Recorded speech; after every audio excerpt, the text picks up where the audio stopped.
Here is the story of one of Norway's most famous sons.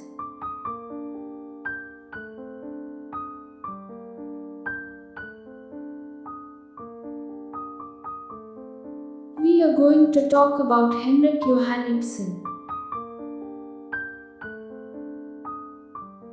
Author James Joyce once wrote about him that Ibsen has provoked more discussion and criticism than that of any other living man.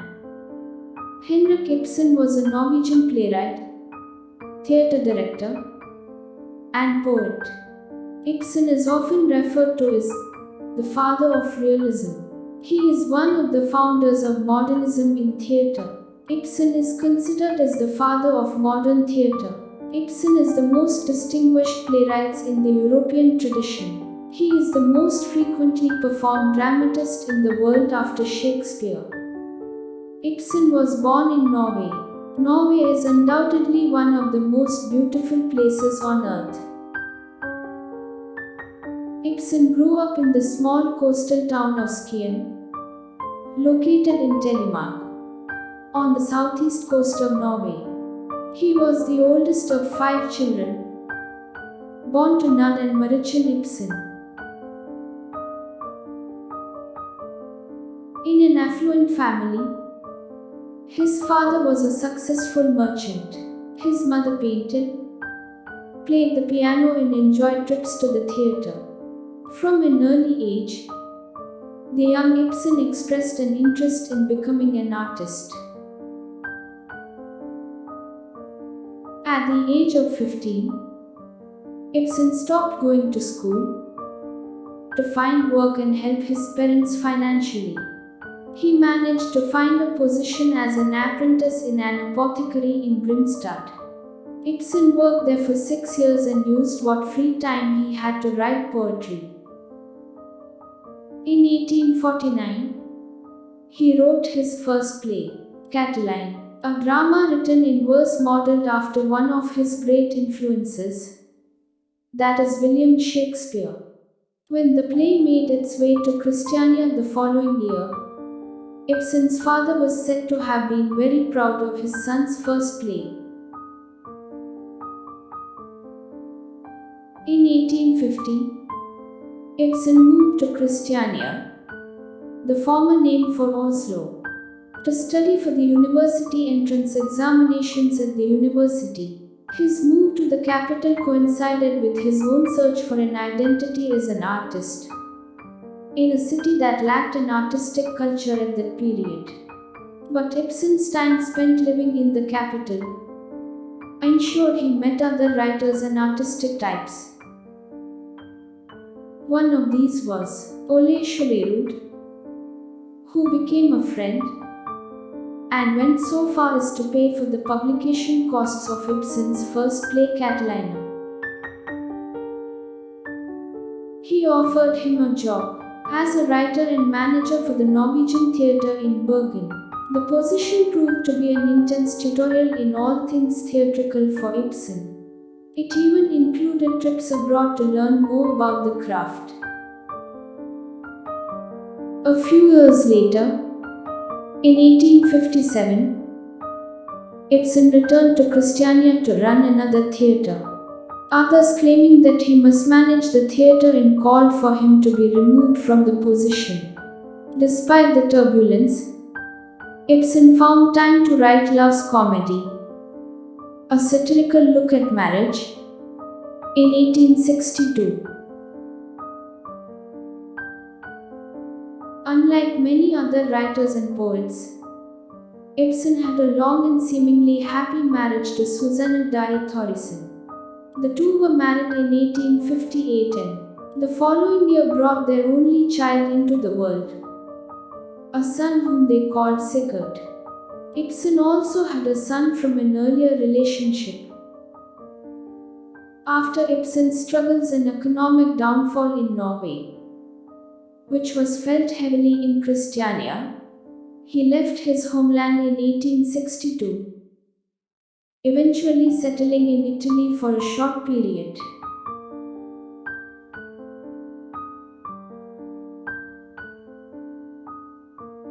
While he was there, he wrote Brand, a five-act tragedy about an idealist clergyman whose feverish devotion to his faith cost him his family and ultimately his life. This play is regarded as his major breakthrough in Scandinavia.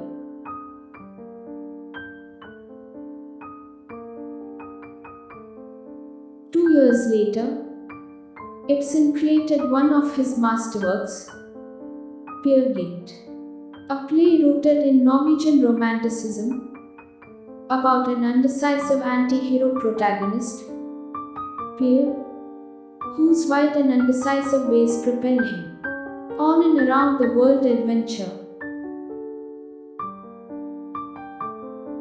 Henrik Ibsen's drama Peer Gynt is celebrated in one of Norway's largest cultural festivals. Norwegian drama, music and nature comes together in the middle of Peer Gynt's kingdom. The festival is a celebration of Ibsen's Peer Gynt and the historical person Per Gynt, who lived in the Gudbrandsdalen Valley in the 17th century. The festival will give its guests a good insight into the Norwegian spirit through nature, culture and traditions. In 1868, Ibsen moved on to Germany. During his time there, he saw his social drama, The Pillars of Society, first performed in Munich. The play helped launch his career and was soon followed up by one of his most renowned works, A Doll's House.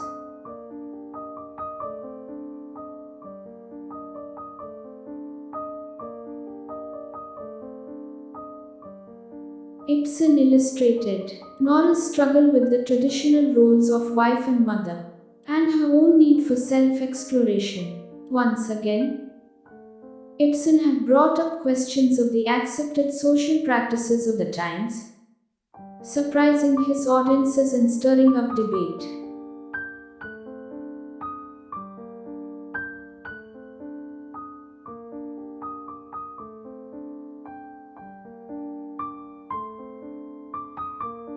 The German version of A Doll's House contained one important alteration. Due to a failure of copyright laws at the time, Ibsen was in effect forced to change the ending of the play after urgings from his German agent.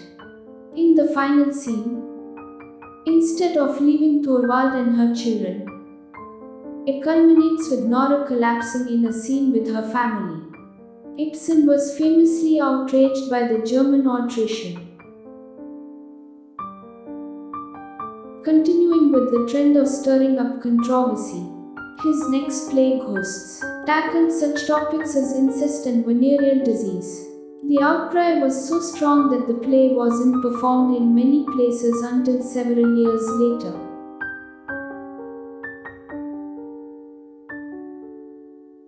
Ibsen wrote one more play, The Lady from the Sea, in 1888 before heading back to Norway. One of his most famous works was to follow, in Hedda Gabler, in which Ibsen created one of the theatre's most notorious characters. Hedda, the daughter of a general, is a newlywed who has come to despise her scholarly husband. Yet she destroys a former love that stands in her husband's way in academics. The character has sometimes been referred to as the female Hamlet. His return to Norway. In 1891, Ibsen returned as a literary hero to a very different Norway than the one he left 27 years earlier. He may have left as a frustrated artist, but he came back a famous playwright. Norway, its dramatic landscape, its history and its people continued to inspire Ibsen greatly during his self-imposed exile. So it is perhaps with little surprise that he eventually returned to his homeland. The first play written after his return to Norway was The Master Builder, in which the main character encounters a woman from his past who encourages him to make good on a promise.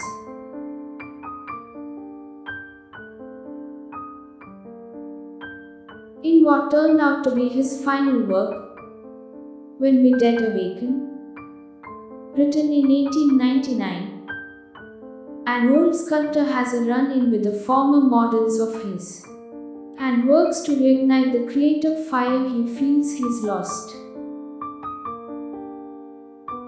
In 1900, Ibsen had a series of strokes that left him unable to write. He lived on for several more years, but was not fully present during much of this time. Ibsen died on May 23, 1906. His last words were, to the contrary, just spoken in Norwegian. Considered a titan of literature at the time of his passing, he received a state funeral from the Norwegian government. So, Ibsen was considered as the father of modern theatre, and was referred to as the father of realism.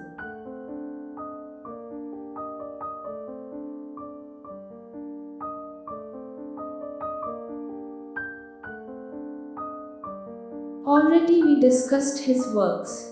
To summarize, his major works include Brand, Peer Gynt, An Enemy of the People, Emperor and Galilean, A Doll's House, Hedda Gabler, Ghosts, The Wild Duck, When We Dead Awaken, Pillars of Society, The Lady from the Sea, Rose Michaud, The Master Builder, and John Gabriel Bach. Talking about his literary success. By the early 20th century, A Doll's House became the world's most performed play. He is with critical eye and made inquiry into the conditions of life and issues of morality. He influenced other playwrights and novelists such as George Bernard Shaw, Oscar Wilde, Arthur Miller, James Joyce, Eugene O'Neill, and Miroslav Krelzer.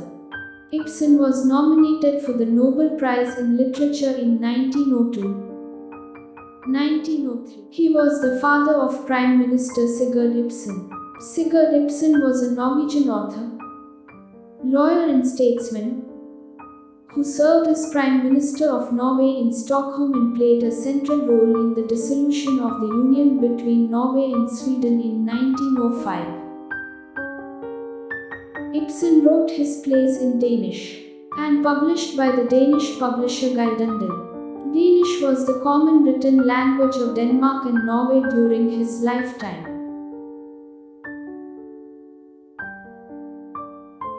This is the house in Skane where Ibsen family lived at the time of Ibsen's birth. Ibsen was born to Nud Ibsen and Marichen Altenberg into a well-to-do merchant family in the small port town of Skien in Telemark, a city which was noted for shipping timber. Ibsen's sympathy with women would find expression with their portrayal in dramas such as A Doll's House and Rose Michaud. His first play, the tragedy Catalina 1850, was published under the pseudonym Brynjolf Bjørn. He left Norway in 1864, spending the next 27 years in Italy and Germany. In the first 10 years after leaving Norway, Ibsen wrote 4 plays. His play Peer Gynt made him famous in Italy. From Germany he dramatized his social and controversial plays such as The Pillars of Society, followed by his remarkably famous A Doll's House 1870. A Doll's House became scripture for the suffragette movement across the globe. In 1891, Henrik Ibsen went back to Norway. The first drama he wrote after his return was The Master Builder. His later plays became the sort of tourist attraction in Christiania. In 1899, he wrote When We Dead Awaken, which proved to be his last play. In 1900, he suffered from a series of strokes. On May 23, 1906, he passed away.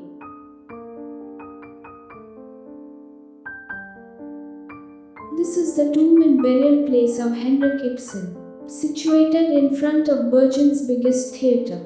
The work is attributed to Niels Ra, a sculptor who built it in 1981 to honor the 6 years that Ibsen lived and worked in the Bergen Theatre.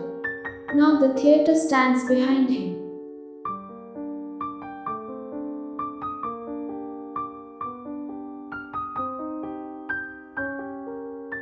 Now let's look at some famous quotes from Ibsen's works. The most dangerous enemy of the truth and freedom amongst us is the compact majority. It is quoted from his work, An Enemy of the People. I must make up my mind which is right, society or I. These lines are quoted from his famous work A Doll's House. It is the very mark of the spirit of rebellion to crave for happiness in this life. Quoted from his work, Ghost. The Ibsen Museum occupies the last home of him. It is located close to the Royal Palace on Henrik Ibsen's Gate in Oslo, Norway. Henrik Ibsen and his wife Susanna lived there from 1895 to 1906. When Susanna Ibsen died in 1914, the home was dismantled and the furniture scattered. The municipality of Christiania assumed possession of Henrik Ibsen's study and bedroom and deposited all of it at the Norwegian Folk Museum. The library went to the County Museum in Skien, now it is Telemark Museum. And the dining room to the Ibsen House Museum, now the City of Grimstad's Museum. The family retained possession of the remaining furniture.